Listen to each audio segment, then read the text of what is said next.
ఒక కోరికను తీర్చుకోవడానికి మనం ప్రయత్నం చేసి తీర్చుకున్నాం అనుకో, ఇక అంతటితో ఆ కోరిక ఆగదు. మనం తీర్చే కొద్దీ ఆ కోరికలు వాంఛలు ఎక్కువైపోతూ ఉంటాయి. ఎంతమందికి ఇది అనుభవంలో అర్థమైంది? కొంతమంది చేతులు ఎత్తారు అనుభవంలో అర్థమైన వాళ్ళు, కొంతమందికి అనుభవం అర్థం కాల. అవి ఏవైనా కావచ్చు. వస్త్రాలు ఇలాంటివి కావాలి అనుకున్నాం, తెచ్చుకున్నాం, ఆ కోరిక కలిగింది, తీర్చాం, తృప్తి కలగదు. కలక్కపోగా ఇంకా ఎక్కువ అవుతుంటాయి.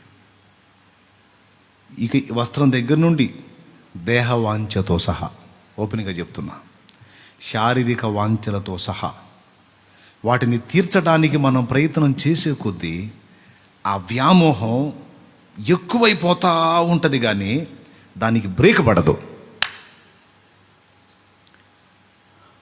అందుకే సాతాను ఏం చేస్తాడంటే, కొన్ని మనం ఆశించినవి మనకు అందుబాటులోకి తెచ్చి అందేటట్టు చేసి మనకి ఇంకా ఆ కోరికల పరంపర ఎక్కువ అయ్యేటట్టు రేపి అవి అందకుండా మనలందరి దృష్టిని వాటి వైపు మళ్ళించి, ఇదిగో అందినట్టే ఉంది, అందింది, అందుకో ఇక్కడే ఉంది, అందుకో అని లాగుతా నీ దృష్టిని మళ్ళాల్సిన వైపు మళ్ళకుండా కుట్ర చేసి మళ్ళిస్తాడు వాడు. ఇది ఎంతమందికి అర్థమైద్దో నాకైతే తెలియదు. దీనికి విరుగుడుగా పౌలు మహనీయుడు ఏం చెప్పాడంటే, ఇది పెద్ద డేంజర్ ఉంది దీనిలో. చివరికి ఎట్లా తీసుకెళ్తాడు వీడు? కోరిక తీర్చినట్టుగానే కొన్ని 100 కోరికలు పుట్టేటట్టు చేస్తాడు. ఒక కోరిక తీర్చినట్టుగానే 100 కోరికలు పుట్టేటట్టు చేసి వాటిని నెరవేర్చుకోవడానికి దృష్టిని మళ్ళించి దానికోసం అవసరమైనవి సంపాదించడానికి, ఆర్జించడానికి నువ్వు పరితపించేటట్టు చేసి చివరికి క్లైమాక్స్లో నిన్ను నువ్వే పొడుచుకునేటట్టు చేస్తాడని తిమోతికి రాసిన పత్రిక, అపోస్తలుడైన పౌలు తిమోతికి రాసిన మొదటి పత్రిక 6వ అధ్యాయము 6 నుంచి చదువు. సంతుష్టి సహితమైన దైవభక్తి గొప్ప లాభ సాధనమై ఉన్నది. మనం ఈ లోకములోనికి ఏమీ తేలేదు, దీనిలో నుండి ఏమీ తీసుకుని పోలేము. కాగా అన్నవస్త్రములు గలవారమై ఉండి వాటితో తృప్తి పొందియుందుము. ధనవంతులగుటకు అపేక్షించువారు శోధనలోను, ఉరిలోను, అవివేకయుక్తులను, హానికరములైన అనేక దురాశల్లోనూ పడతారు. అట్టివి మనుషులను నష్టములోను, నాశనములోను ముంచివేయును. ఎందుకనగా ధనాపేక్ష సమస్తమైన కీడులకు మూలము. అరే, డబ్బు ఒకటి ఉంటే అన్నీ ఉంటాయి సార్. డబ్బు ఒకటి ఉంటే శారీర భోగాలు, వాంఛలు తీర్చుకోవచ్చు, రకరకాలు ధరించవచ్చు, తినొచ్చు, అనుభవించవచ్చు, దేహానికి కావాల్సిన సుఖమంతా పొందొచ్చు సార్. పైసలు ఒకటి ఉంటే, దాన్ని ఒక్కదాన్ని మనం కానీ సాధించగలిగితే మనకు ఎదురేముంది ఇంకా అని కదా మానవుడి వెంపర్లాట. దానికి పరిష్కారం సమస్య చెప్తున్నాడు చూడండి. కొందరు దానిని ఆశించి విశ్వాసము నుండి తొలగిపోయి నానా బాధలతో తమ్మును తామే పొడుచుకొనిరి. చెప్పాను ఇందాక స్టార్టింగ్లో, గుర్తుందా? వాడు చేసే కుట్రలలో ఓ భయంకర కుట్ర అది. కోరికలు రేపి, అన్ని కోరికలు దేవుడి నుండి పుట్టవండి, కొన్ని దైవం నుండి కూడా కోరికలు పుడతాయి. మన శరీరం నుండి శరీర వాంఛలను రెచ్చగొట్టి కొన్ని విచిత్రమైన కోరికలు పుట్టిస్తాడు. ఆ కోరికలు తీర్చుకోమని నిన్ను రేపుతాడు, కొన్ని అందుబాటులోకి తెస్తాడు, కొన్ని అందిస్తాడు, అనుభవించనిస్తాడు. వాడు పందులకు సిక్కుడుకాయలు పోసినట్టు. పందులు పట్టేదానికి ఒక ప్రాంతంలో ఎలా ఉపయోగిస్తారు తెలుసా టెక్నిక్? ఒక దొడ్డు ఉంటుంది, దానికి ఒకటే ద్వారం. పొలం మీద పందులు ఉంటాయి. ఆ పందుల్ని దొడ్లోకి తీసుకొని రావాలా. వాటికి ఇష్టమైనవి కాయలు ఉంటాయి. ఆ కాయల్ని ఈ పందుల మేపువాడు ఏం చేస్తాడో తెలుసా? ఆ పందుల దగ్గరికి వెళ్ళి కొన్ని జల్లి దారి పొడవునా చల్లుకుంటా ఆ దొడ్డిలోకి తీసుకెళ్ళి అందులో జల్లుతాడు. ఇక పందులన్నీ ఇక గురుగురు అవన్నీ తినుకుంటా ఈ నేలన్న ఆ పదార్థం తినే రందిలోనే పడిద్ది, కానీ పోయి అక్కడ బంధించబడుతుందన్న సంగతి దానికి తెలియదు. నేరుగా వెళ్ళిపోయిద్ది, అందులోకి వెళ్ళిపోతే మొత్తం అన్ని లోపల మనిచి డోర్ వేసేస్తాడు. పందులను వాడు పొట్టును చూపించి ఆకర్షించినట్టు శత్రువు కూడా మనకి కొన్ని విపరీత కోరికలను రేపి వాటిని కొంత నెరవేర్చుకొనిచ్చి బలహీనత ఏంది? ఒక కోరిక తీర్చామంటే ఇక అంతటితో ఆగిపోదు, మరో 10 కోరికలు మొలకెత్తుతాయి. అది మన లక్షణం.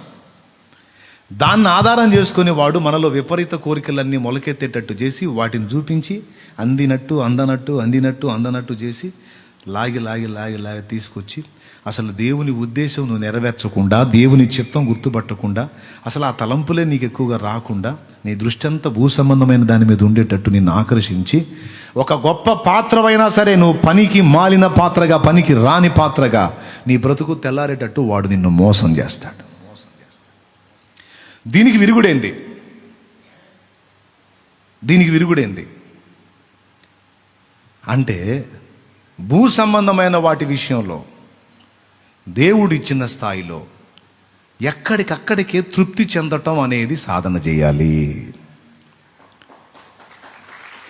బైక్ లేదు, సైకిల్ ఉంది, స్తోత్రం. ప్రభువు ఇచ్చే నాటికి బైక్ ఇస్తాడు అవసరమైతే. ప్రస్తుతానికి నాకు సైకిల్ ఉంది చాలు.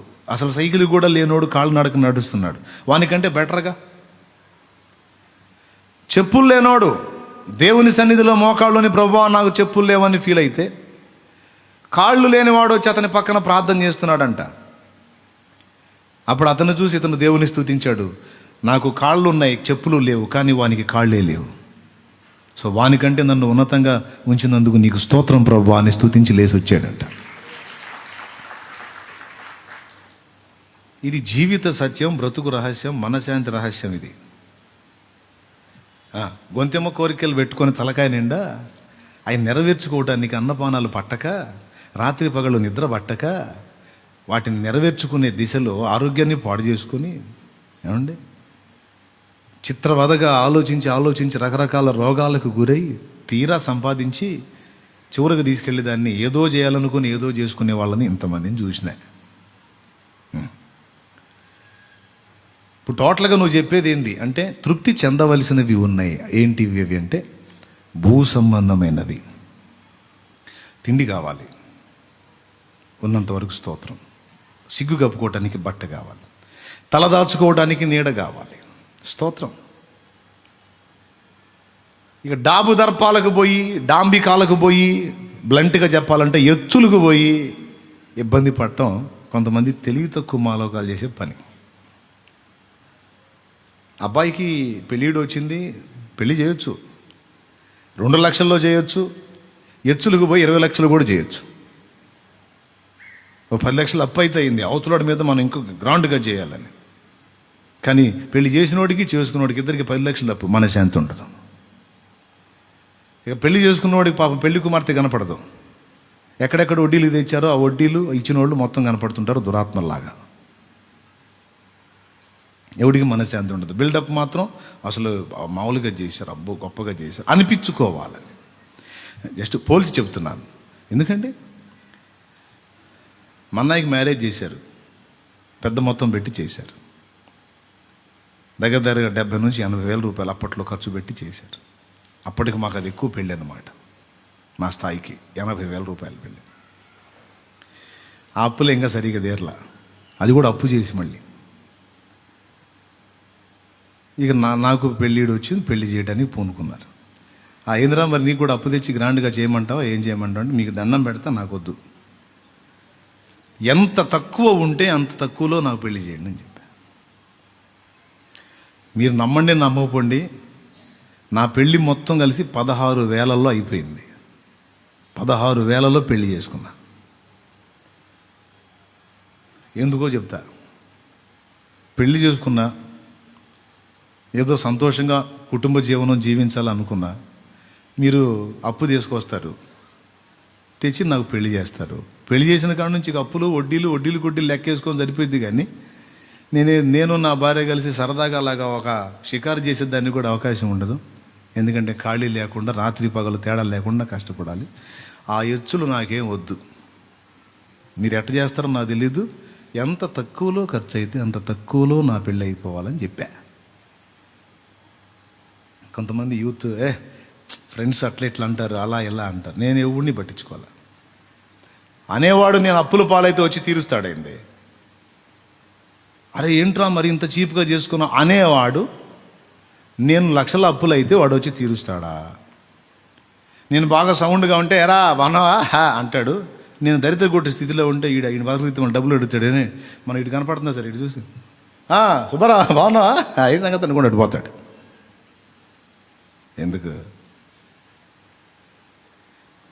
తృప్తి పడటం, ఉన్నంతలో తృప్తి పడటం అనేది అప్పటి నుంచే, యేసు ప్రభు నమ్ముకోక ముందు నుంచే కాస్త మా డాడీ ద్వారా అనుభవం పొందే. ప్రభువులోకి వచ్చినాక ఇంకా దేవునికి మహిమ. చెప్పండి గట్టిగా. నేను చెప్పే ఈ ఉపదేశం ఎంతమంది విన్నారో, నిజంగా హృదయంలో తీసుకున్నారో, నిజంగా మనశ్శాంతి పొందుతారు, బాగుపడతారు. ఆయన అంతే చెబుతాడులే, మనకి ఎట్ట కుదిరిద్ది అంటే మీ కర్మ మోయండి, చేయగలిగింది ఏం లేదు. నేను చేసేది ఏముంది? మీరు మోసుకో, ఎత్తుకో, మోసుకో శుభ్రంగా. అప్పుడు నార్మల్స్ లేదుగా, కాకాండ శివుడి గుడిలో పెళ్లి పెట్టారు. 4 పెళ్ళిళ్ళు, ఒకటే మేళం,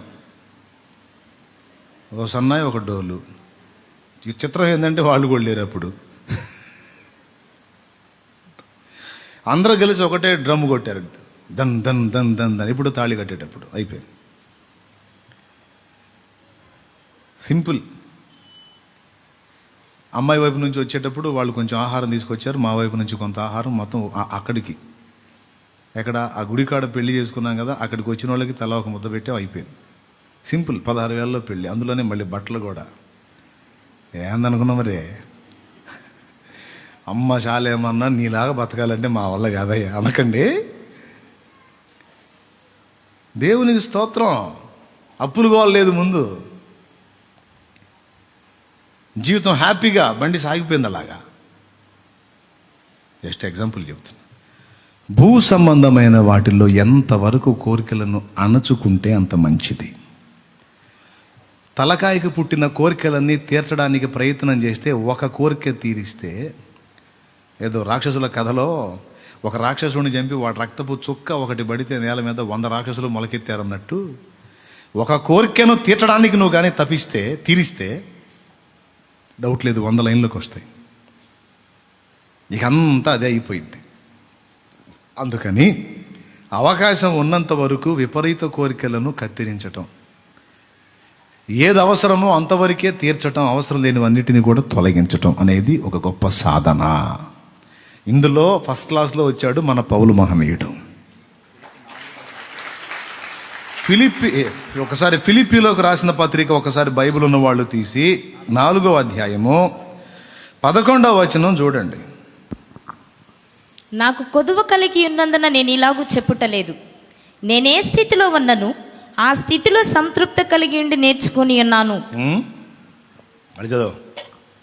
నాకు కొదువ కలిగి ఉన్నందున నేను ఇలాగూ చెప్పుటలేదు, నేనే స్థితిలో ఉన్నను ఆ స్థితిలో సంతృప్తి కలిగి ఉండ నేర్చుకుని ఉన్నాను. దీన స్థితిలో ఉండ నెరుగుదును, సంపన్న స్థితిలో ఉండ నెరుగుదును. అది ప్రతి విషయంలోను అన్ని కార్యములలోనూ కడుపు నిండి ఉండుటకును, ఆకలి గొని ఉండుటకును, సమృద్ధి కలిగి ఉండుటకును, లేమిలో ఉండుటకును నేర్చుకుని ఉన్నాను. నన్ను బలపరచువాని యందు నేను సమస్తమును చేయగలను. దేవునికి మహిమ కలుగును గాక. చెప్ప గట్టిగా అందరు కలిసి ఒకసారి స్తోత్రం చెప్పండి.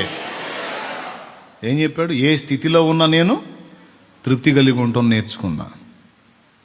గొంతెమ్మ కోరికలు పెట్టుకుని అవి తీర్చుకోవడానికి వాటి కోసం వాంఛతో పరుగులు ఎత్తి అవి నెరవేరి ఎందుకు? దేవుడిచ్చినంతలో ఉన్నంతలో. సముద్ర తీరం దగ్గర ఒకడు కూర్చున్నాడంట, నాలాంటి వాడు ఒకడు కూర్చున్నాడంట. పడవ మీద కూర్చొని కూని రాగాలు తీస్తున్నాడు, రే రే రే రే రే అనుకుంటూ కూర్చున్నాడంట. మీలాంటి పెద్ద ఒక ఆయన వచ్చాడు. అబ్బాయి కళ్ళజోడు ఇలా సరి చేసుకుంటూ ఏం చేస్తావు అన్నాడట. అన్నాడంట. ఏం చేస్తావా నువ్వంటే, నేనండి నేను చేపలు పడతానండి అన్నాడంట. చేపలు పడతావా? మరి టైం 10 గంటలైంది, ఇంకా బోల్డ్ అంత పొద్దుంది, ఖాళీగా కూర్చొని కూనరాగాలు తీస్తున్నావేమయ్యా అంటే, పట్టేశానండి, పట్టాల్సిన చేపలు పట్టేశాను, ఇంక ఈ రోజుకి అయిపోయింది అంతే. అయిపోవటం ఏమిటయ్యా, టైం చాలా ఉంది కదా, కష్టపడేటప్పుడు కష్టపడాలయ్యా, టైంలో సంపాదించాలి అన్నాడంట. నేను చేయాల్సింది చేశాలండి, మీరేదో పని మీద ఉన్నట్టున్నారు, చూసుకోండి. పని మీద కాదయ్యా, నీకోసం చెబుతుంటే తిక్కలోలాగున్నాను అంటే ఏమంటారు మీరు అన్నాడు. కాదయ్యా, కష్టపడాల్సిన టైంలో నువ్వు ఖాళీ కూర్చొని కూనరాగాలు తీస్తావయ్యా, ఇది కాదు, ఈ టైం కష్టపడాలి నువ్వు. సరే ఏమొచ్చింది అన్నాడంట. ఏమొచ్చింది, ఏముంది, మళ్ళా పడవ తీసుకొని సముద్రంలోకి పోతే మంచిగా చేపలు పడతాయి. పడ్డాయి. పడితే డబ్బులు వస్తాయి. వచ్చినాయి. వస్తే ఏముంది, ఇంకా 2 వలలు కొనుక్కోవచ్చు. కొన్నాను. అయితే ఏముంది, ఇంకా మరిన్ని చేపలు పట్టవచ్చు. పట్టాను. అయితే అమ్మేస్తే ఇంకా డబ్బులు వస్తాయి. వచ్చినాయి. అయితే ఉందయా, ఇంకొక పడవ కొనుక్కోవచ్చు. కొన్నాను. అయితే కొంటే ఉంది, అందులో కూడా వలలు సమకూర్చుకోవచ్చు. సమకూర్చాను. అయితే 2 దోణిలతో చేపలు పట్టవచ్చు. పట్టాను. అయితే ఇంకా డబ్బులు ఎక్కువ వస్తాయి. వచ్చినాయి. అయితే ఇంకో పడవ కొనవచ్చు. కొన్నాను. 3 పడవలు. అయితే మళ్ళా ఏం మాటలు, మళ్ళా అయిపోయింది. ఇప్పుడు 4 పడవలు అయినాయి, 5 పడవలు అయినాయి, 10 పడవలు అయినాయి. 10 మంది పనోళ్ళు, వాళ్ళకి సహకారులు ఒక్కొక్క పడవకి 4, మొత్తం 10 పడవల మీద 50 మంది. ఓకే, లక్షల డబ్బులు వస్తాయి. వచ్చినాయి. వస్తే ఏముంది, లక్షలు కోట్లు డబ్బులు వస్తాయి కనుక హాయిగా కూర్చొని జీవితాన్ని అనుభవించవచ్చాయా అన్నాడు. మరి ఇప్పుడు నేనేం చేస్తున్నాను అన్నాడు. ప్రస్తుతం నేనేం చేస్తున్నాను సార్, నేను అదే చేస్తున్నాను అన్నాడు. మీరేమో హాయిగా కూర్చొని జీవితాన్ని అనుభవించడానికి ఇంత ప్రాసెస్ చెప్పారు, ఇవన్నీ ఏమి లేకుండానే ఉన్నంతలో తృప్తి చెంది హాయిగా జీవితాన్ని అనుభవిస్తున్నా అన్నాడు.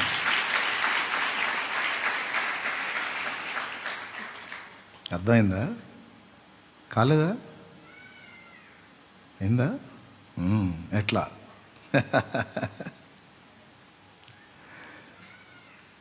ఇప్పుడు మీరు ఇంత ప్రాసెస్ చెప్పారు కదా సార్, ఇవంతా నెరవేరేటప్పటికీ నల్లగా ఉన్న నా జుట్టు కాస్త తెల్లగా అయిపోతుంది. ఆరోగ్యంగా ఉన్న దేహంతో రాత్రి పగలు డబ్బో అని కంటికి నిద్ర లేకుండా, ఒంటికి సుఖం లేకుండా, కడుపుకు తిండి లేకుండా ఆర్జించానండి. అన్నీ సమకూర్చి తీరా కుప్పేసిన తర్వాత తీపి తిందామంటే షుగరు, కారం తిందామంటే బీపీ, మధ్యస్థంగా తిందామంటే గ్యాస్ట్రిక్ సమస్య, ఏదన్నా కాస్త దుంపలు గట్రా తిందామంటే మోకాళ్ళ నొప్పులు,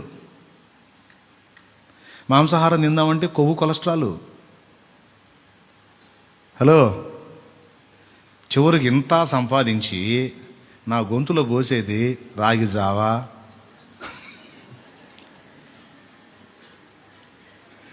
అది కూడా ఇడు సావా అని పోతుంటారా, రాగి జావా, ఆ కొర్రల జావా, ఆ సజ్జల జావా, ఈ జావలన్నీ ఇడు సావా అని పోసాయే. సార్ ఇంత కష్టపడి ఆర్జించి కొప్పేసి నా జీవితం అంతా దానికే దారపోసి మీరు చెప్పినట్టు అప్పుడెప్పుడు అన్నీ అయిపోయినాక కూనరాగాలు ఏడొస్తాయి, జీవితం ఆనందంలో ఏడుంటుంది సార్. అదేదో అన్నీ బాగున్నప్పుడే కలిగిన దానిలో తృప్తిగా ఏ రోజుకి ఆ రోజు దేవుని కృపలో ఆనందిస్తూ ఉన్నాను సార్ అన్నారు. కాబట్టి ఇందు మూలంగా మీ యవన మందికి తెలియజేయటం ఏమనగా, దేవుడు ఇచ్చిన దానిలో తృప్తి కలిగి ఉండటానికి నేర్చుకోండి. మొదటిది, విపరీతంగా పుట్టే కోరికల్ని అవకాశం ఉన్నంత వరకు కట్ చేసి వాటిని నెరవేర్చకుండా సావగొట్టడానికి ట్రై చేయండి. 2, ఏంటి, పిచ్చి కోరికల్ని ఏం చేయాలమ్మా, పెంచి పోషిస్తే సావగొడతాయి మనల్ని. అందుకని అవి ఎక్కువ డెవలప్ కాకుండా వాటిని మనం చంపిపడేయాలి.